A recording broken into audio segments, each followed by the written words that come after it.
Hello friends, स्वागत है आपका एक बार फिर मेरे चैनल सेफ जोन में।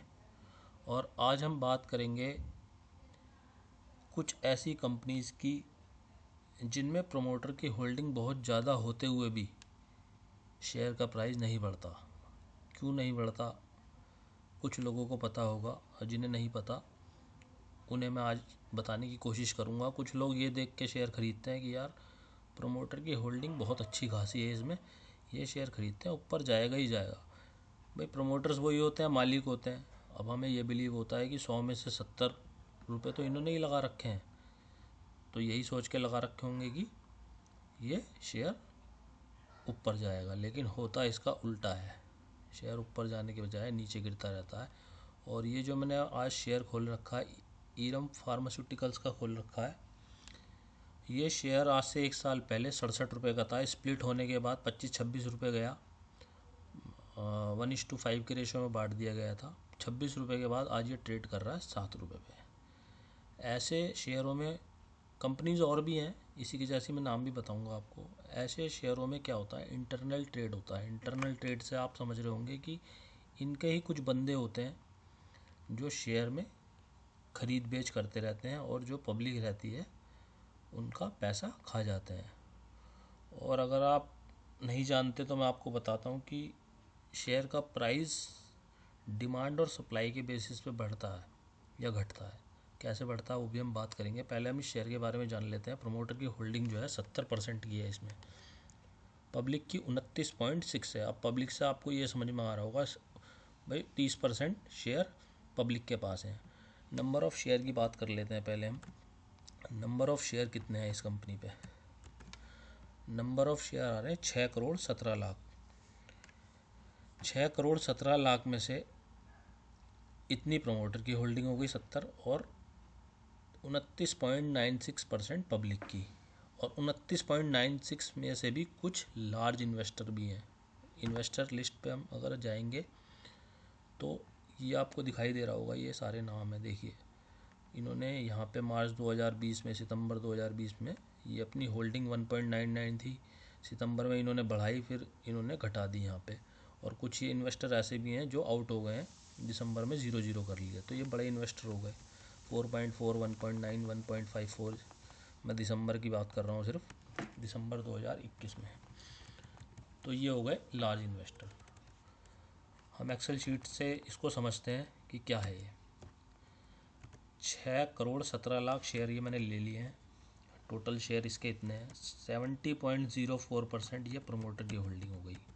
ठीक है, ये 9.46 मैंने टोटल कर लिया है इनका। जो मैं आपको ये फिगर दिखा रहा हूँ 4.4, 1.96, ये मैंने टोटल कर लिया है। 9.46 ये हो गए लार्ज इन्वेस्टर जिन्होंने अपनी होल्डिंग बना रखी है।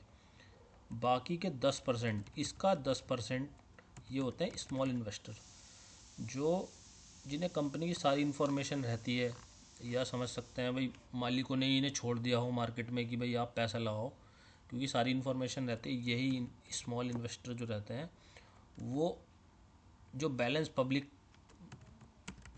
की होल्डिंग रहती है, अब 100 में से इतना इसके पास है, इतना इसके पास है, इतना इसके पास है, तो बचा कितना पब्लिक के पास?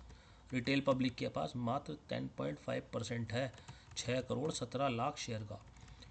इसमें से 50% आप हटा लो जो बेचारे होल्ड करके रखते हैं। अब बाकी के 50% जो बचते हैं, उन्हीं लोगों का ये जो इन्वेस्टर हैं ये पैसा खाते हैं। अब कैसे खाते हैं? अगर आप मार्केट डेप्थ में जाएंगे, जब शेयर का आप ओवरव्यू करते हैं, तो मार्केट, अब कोई मशीनरी या कोई जो है, ये कोई लोग नहीं घटाते। लोग कहते हैं भाई जो ये शेयर का प्राइस घटता बढ़ता है, ये ऑपरेटर बढ़ा रहे हैं घटा रहे हैं, ऐसा कुछ नहीं होता। भाई प्रॉफिट आता है तो एक अलग बात होती है, सेंटिमेंट, डिमांड सप्लाई पे चलता है पूरी चेन। ये जो शेयर का प्राइस होता है, मैं समझाता हूँ। सपोज करो 7.40 रुपये करंट प्राइस चल रहा है ईरम फार्मा का शेयर का। मार्केट खुली 7 रुपये, 9:15 पे 7.40 रुपये प्राइस है। अब सेलर आता है 500, मान लो मैं यूँ, मैं 500 शेयर बेचना चाहता हूँ 7.50 रुपये पे। अब कोई बायर है, वो 100 शेयर खरीदना चाहता है 7.40 रुपये पे। ठीक है, ये 7.40 रुपये पे। अब क्या होगा कि 7.5 रुपये पे तो बेचना चाह रहा है। अब जब तक ये दोनों चीज़ें मैच नहीं करेंगी, जब तक सौदा आपका एग्जीक्यूट ही नहीं होगा। भाई बेचना चाहता है 7 रुपये 50 पैसे पे और 7 रुपये 40 पैसे पे मांग रहा है। तो होता क्या है, ये जो शेयर का प्राइस 7 रुपये 40 पैसे चल रहा है, ये 7 रुपये 50 पैसे जाएगा, 7 रुपये 40 पैसे आएगा, 7 रुपये 50 पैसे जाएगा, 7 रुपये 40 पैसे आएगा। कब तक?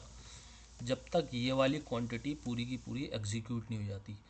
अब ज़रूरी नहीं है आपने 100 शेयर लगा रखे हैं तो आपके एग्जीक्यूटिव, कुछ लोग होते हैं जो मार्केट प्राइस पे ही बाय कर लेते हैं। वो मार्केट की प्राइस की जब बिड लगाते हैं तो चाहे भले ही आपको स्क्रीन पे 7 रुपये 40 पैसे प्राइस दिखा रहा हो, अब जब आप मार्केट प्राइस आपको लगता है यार 7 रुपये 40 पैसे पे भी मिलेगा हमें तो सौदा, हम अगर मार्केट प्राइस पे बिड लगाते हैं मार्केट प्राइस की, तो ऐसा नहीं होता। जितने पे सौदा बेचने के लिए बिड लगा रखी है 7 रुपये 50 पैसे पे, आपका सौदा इस पे एग्जीक्यूट होगा 7 रुपये 50 पैसे पे।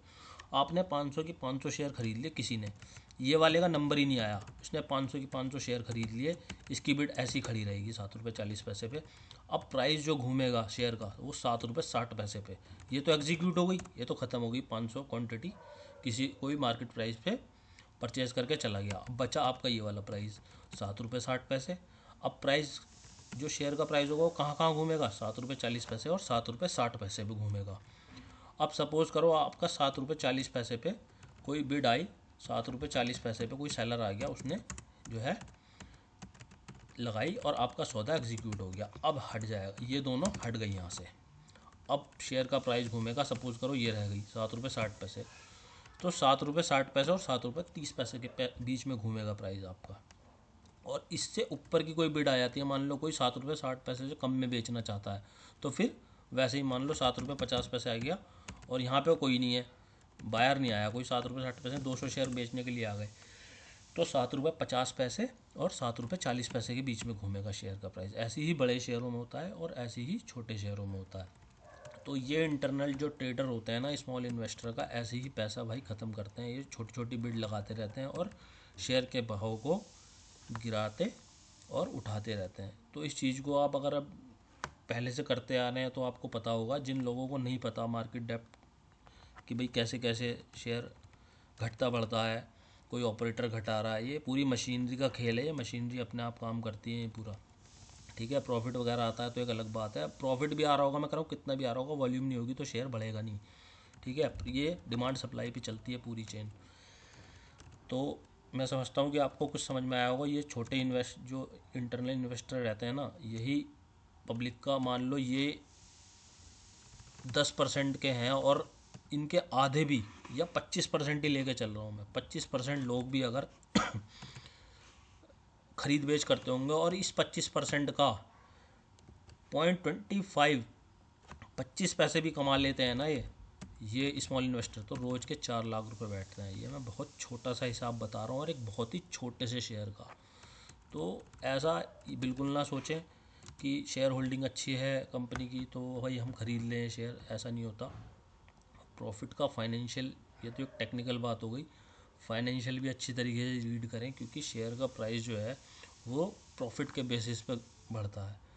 तो अभी इसने ज़्यादा हाल फिलहाल में कोई इसके रिज़ल्ट देख लेते हैं हम, बहुत ज़्यादा कुछ गेन नहीं किया है, इसका क्वार्टरली रिज़ल्ट आया था अभी, तो जैसे कि आप देख सकते हैं इसने प्रॉफिट जो आया है इसका सिर्फ 95 लाख रुपए के आसपास आया है, तो बहुत ज़्यादा कुछ गेन नहीं करा। उसके बाद भी ये शेयर जो है उठ नहीं पाया। क्यों नहीं उठ पाया? क्योंकि स्मॉल इन्वेस्टर इसमें ट्रेडिंग कर रहे हैं। तो ऐसे शेयरों से बहुत सावधान रहें भाई। और मैं और भी शेयर के नाम बता देता हूँ आपको, जैसे कि इंडस टावर, इसमें भी 70% के आसपास शेयर होल्डिंग है। हिंदुस्तान मोटर्स, ठीक है, ये शेयर हो गया। और भी ऐसे शेयर हैं, तो होल्डिंग सिर्फ शेयर होल्डर की होल्डिंग देख के आपको किसी भी शेयर में इन्वेस्ट नहीं करना। इंडस टावर की अगर बात करें तो 1500 करोड़ का इसने सितंबर 2021 में गेन करा था, लेकिन फिर भी इसका प्राइस बढ़ा नहीं था। ये लोगों को फंसाता आ रहा है। अगर आप देखेंगे सितंबर से लेके अब तक ये शेयर मतलब गिरा ही गिरा है। नंबर 1 कंपनी है ये टावर की, ठीक है। तो हिंदुस्तान मोटर भी एक अच्छी कंपनी है, इसका वेस्ट बंगाल में पूरा ऑफिस बना हुआ है, बहुत अच्छा खासा। ये बसेस वगैरह भी बनाती है, इलेक्ट्रॉनिक बसेस वगैरह, ट्रक वगैरह, लेकिन फिर भी ये शेयर उठ नहीं पाते। तो आप इस चीज़ को समझिए। अगर आप इनिशियल इन्वेस्ट मतलब ट्रेडिंग करते हैं, अगर आप इनिशियल इन्वेस्टर हैं शुरू शुरू में पता नहीं होता आपको, मार्केट डेप्थ समझ में नहीं आती कि क्या होता है।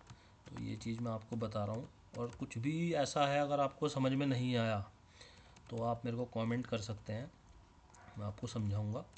ठीक है, तो होप करता हूँ कि भाई बहुत सोच समझ के पैसा लगाएंगे आप। अब शेयर होल्डिंग अगर किसी शेयर में ज़्यादा है तो ऐसा नहीं सोचेंगे यार बढ़िया कंपनी है।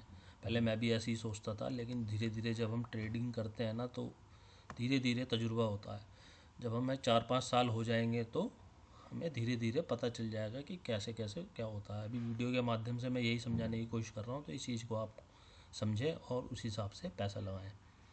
ओके दोस्तों, और वीडियो पसंद आया हो तो भाई सब्सक्राइब ज़रूर करना। ऐसी ऐसी वीडियो लाऊंगा जिससे आपको फ़ायदा ही होगा, नुकसान कुछ नहीं होने वाला।